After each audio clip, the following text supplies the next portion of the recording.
Hey everybody, I wanted to jump in and talk real quick about what is going on. I'm going to try and do some more updates. So this is for my church family, Clayton Memphis Church, but also just anyone else, my friends, my family, anybody who kind of keeps up with what's going on and with me, my family, and what we're about. So this is also part of a newsletter I also send out every week to our church. Um, but yesterday, today is a rough day. Particularly, today is the 24th anniversary of 9/11. And by the way, we had a great lunch today for our first responders here in Raven County.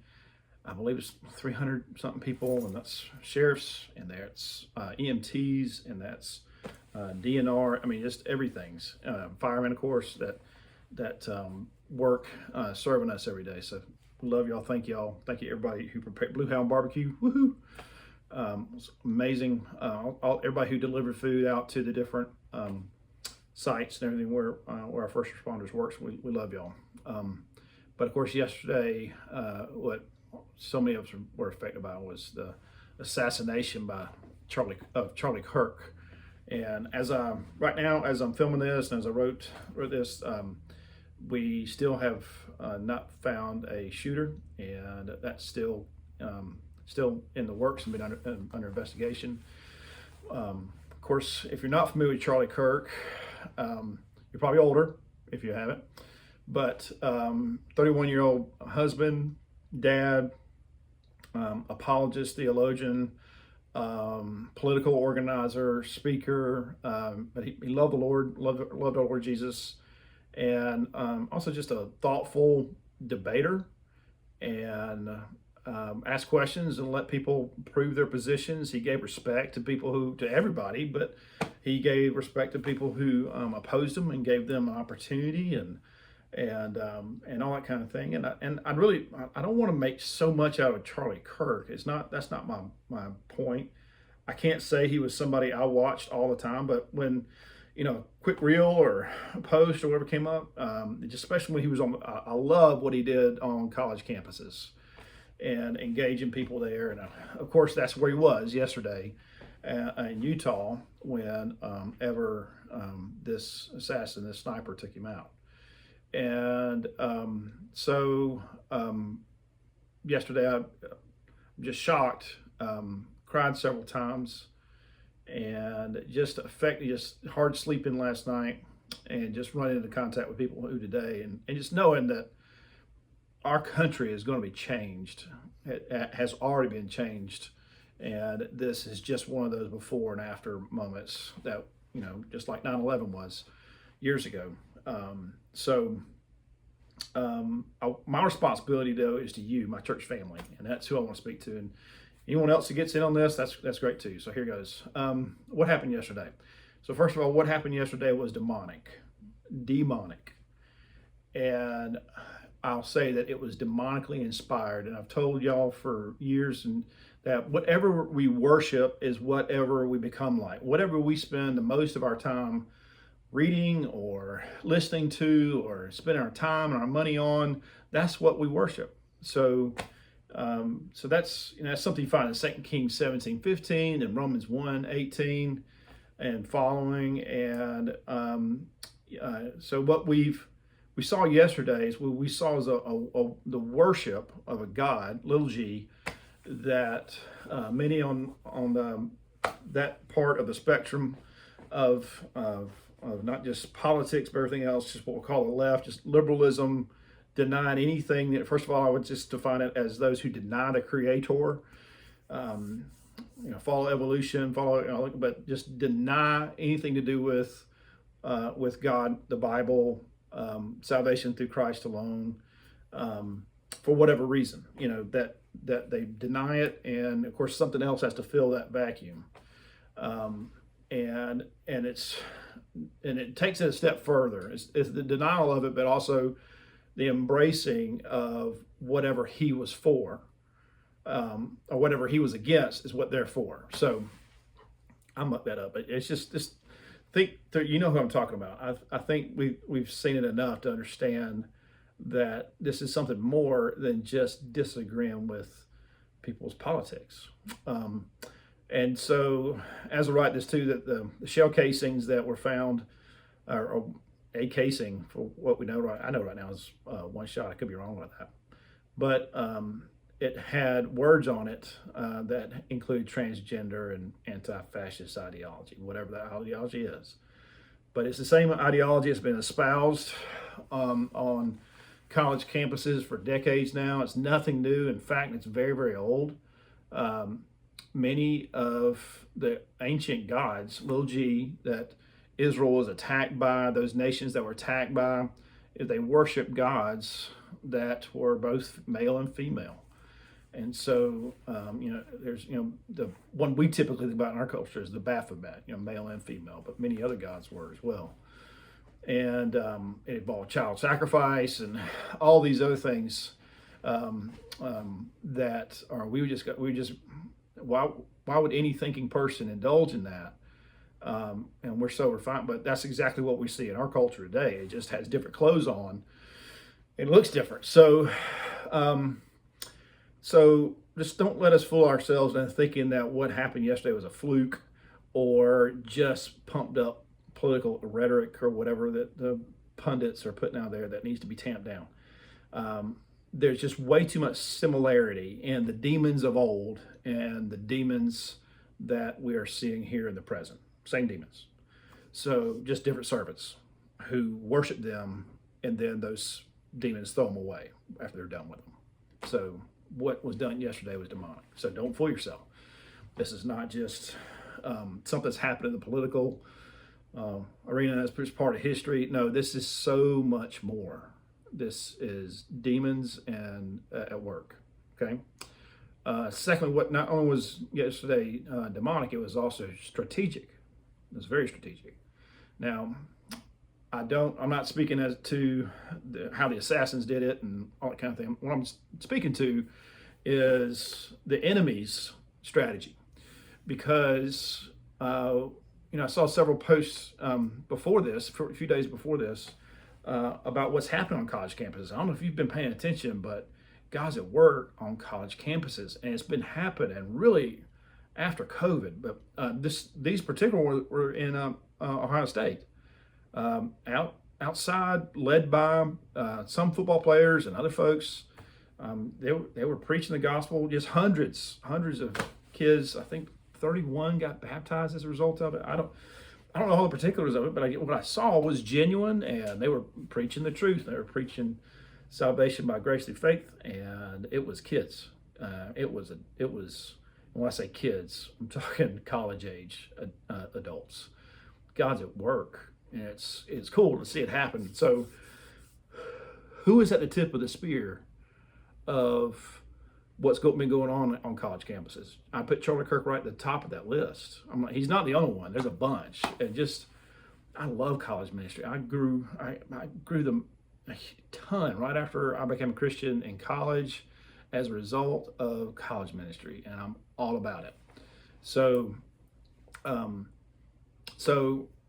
Charlie engaged students and let them talk. And he would talk to them about Jesus. He would let them talk about what they believed. He talked about identity. They would talk about identity, relationships, politics, all these things. And he made them think. And the last thing the enemy wants people to do is to use their stinking minds. He loves for you to just be back and just follow the pack and follow whatever news media, whoever else, or whatever the designated state-funded, NGO-funded educator is telling them to believe. Please don't let young people, college students, think for themselves. That would be crazy talk. But Charlie made them think, and not just, don't believe what I'm telling you. Think for yourself. Do your own research. And he nailed it. I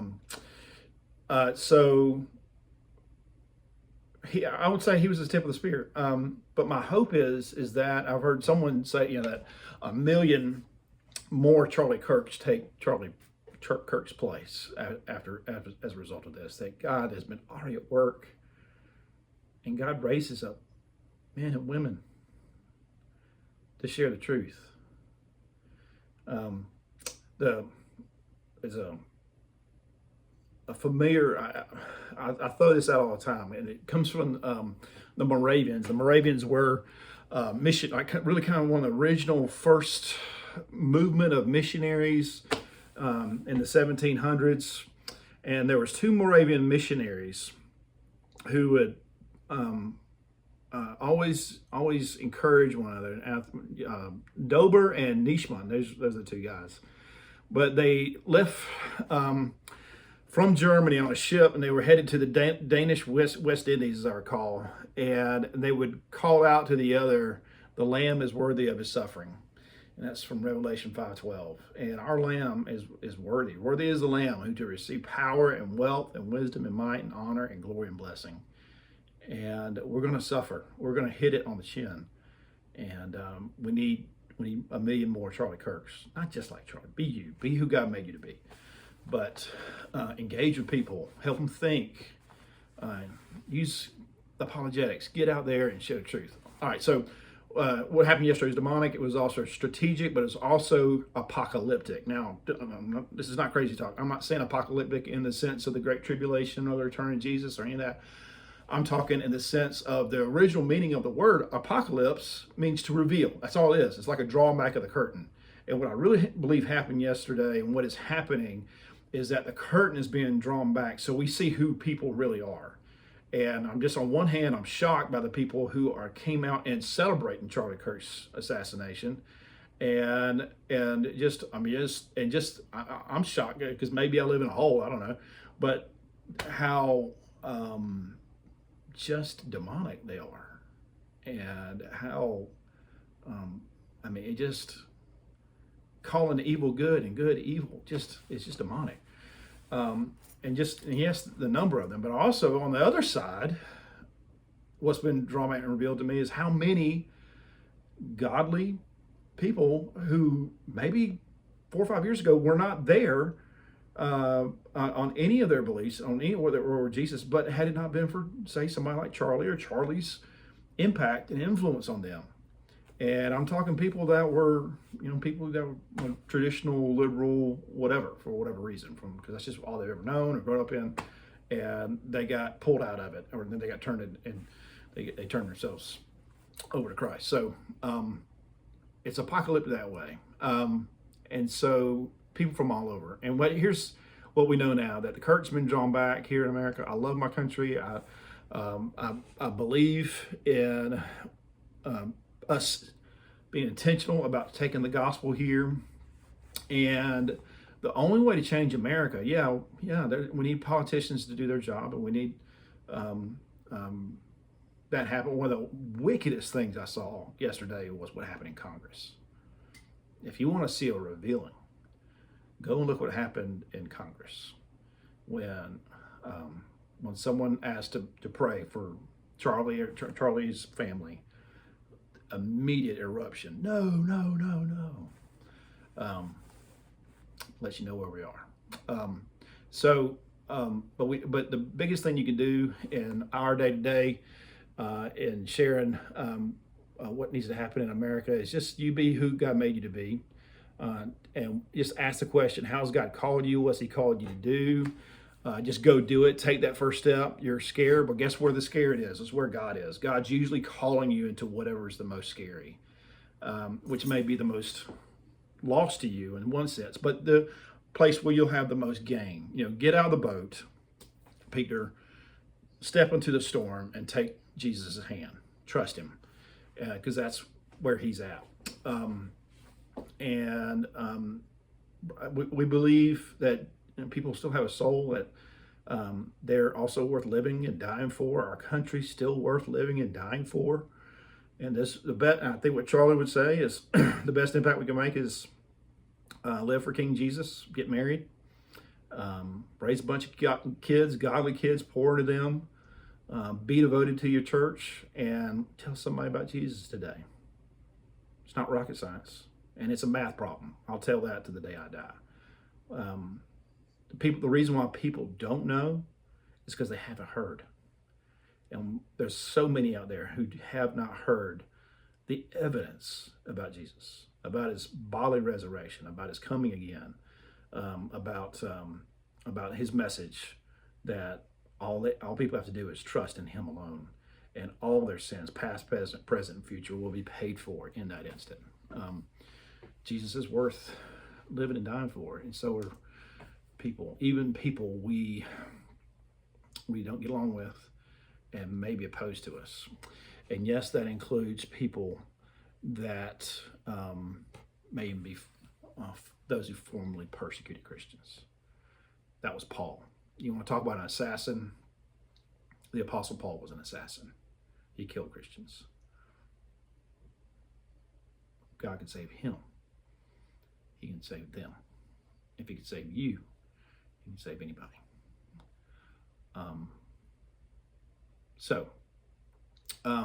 Just one last thing too is we all need to check ourselves on how we're reaching the next generation. Charlie Kirk believed he could reach his generation the next, and that's what he did. I think the generation before him just said, forget about the young people. We've already lost them anyway. They'll figure it out when they get older. Charlie didn't believe that. He went straight to them.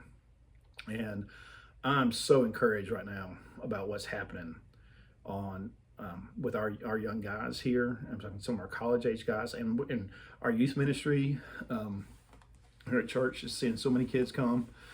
But we got to renew our dedication to reach the next generation, because the enemy is dedicated to reaching the next generation.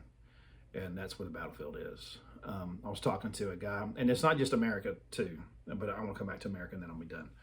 I was talking this morning to a missionary in Romania who of course we're talking about Charlie Kirk and just everything, but he turns out he's 30-ish years old and had watched him, followed his talks usually on a daily basis, and he teared up several times. And here he is, he's not from America.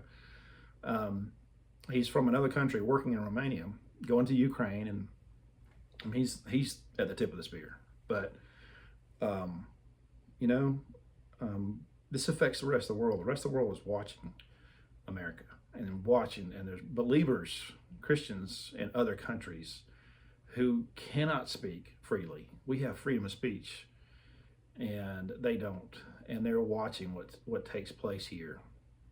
And what needs to take place is a genuine turning to Jesus. And it won't happen unless we share. And yes, it will mean that you might be made fun of. It may be that you're even attacked online or some other way, or God forbid, even lose your life. But the Lamb is worthy of his suffering. Jesus is worth living and dying for. My prayer is that all of you get to be 90, 100 years old. God uses you till your last dying breath. But he knows the exact number of our days. Psalm 118 talks about that all the days ordained for me are written in your book, for even if there's one of them. Until that day, I'm bulletproof. He'll take me out when he's ready to take me home. And I'm praying the same thing for you. I love you very much, and we'll see you soon. Sunday, I made the plans months and months ago to be at Moccasin Creek. I'll be preaching out there this coming Sunday, but I'll be back, I promise. But I'll be praying for that and be praying for this Sunday. Harry Mangan's going to be preaching. Looking forward to that. Excited for him and excited. He's got a great message. I've heard just a little bit of it, what he's going to be talking about.